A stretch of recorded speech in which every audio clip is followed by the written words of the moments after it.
রহমানির রহিম। আমার YouTube channel নগর বাগান থেকে আপনাদের স্বাগতম। আমি আজকে আপনাদের মাঝে একটি নতুন ভিডিও নিয়ে হাজির হব।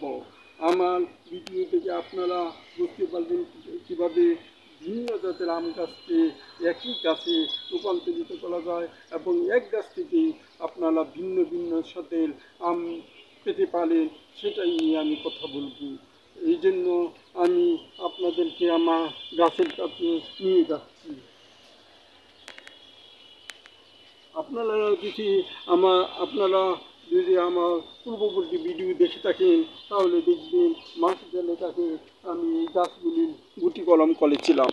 এই গাছগুলি গুটি কলম করার পর এইগুলি সফলভাবে গুটি কলম সম্পূর্ণ হয়েছে এবং আমি এই চারাগুলি মাটিতে রোপণ করেছি এবং এই দুইটি গাছকে আমি একসাথে করার জন্য এখানে দেখতে পাচ্ছেন দুইটি গাছ আছে।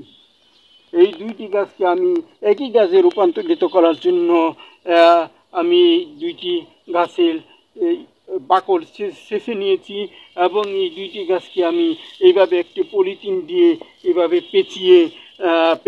পেঁচিয়ে একসাথে কলে নিয়েছি, যাতে করে এই গাছ দুইটি একত্রে জোর লেগে যায় এবং একটি কাণ্ড বলে মনে হয়। পরবর্তীতে দেখবেন এই গাছ একটি কাণ্ডে রূপান্তরিত হয়েছে, কিন্তু প্রকৃতপক্ষে এখানে দুইটি ভিন্ন জাতের আম গাছ রয়েছে এবং এই আম গাছ যখন বড় হবে অর্থাৎ আগামী বছরই আপনি দেখতে পারবেন এই আম গাছের মধ্যে মুকুল চলে আসছে এবং ফল ধরেছে এবং দেখবেন এক পাশে এক জাতের আম, অন্য পাশে অন্য জাতের আম ধরেছে। হ্যাঁ, এইভাবে আপনারা একই গাছের থেকে দুই বা ততোধিক ভিন্ন ভিন্ন জাতের আম পেতে পারেন যদি আমার এই পদ্ধতি অবলম্বন করেন। আসসালামু আলাইকুম।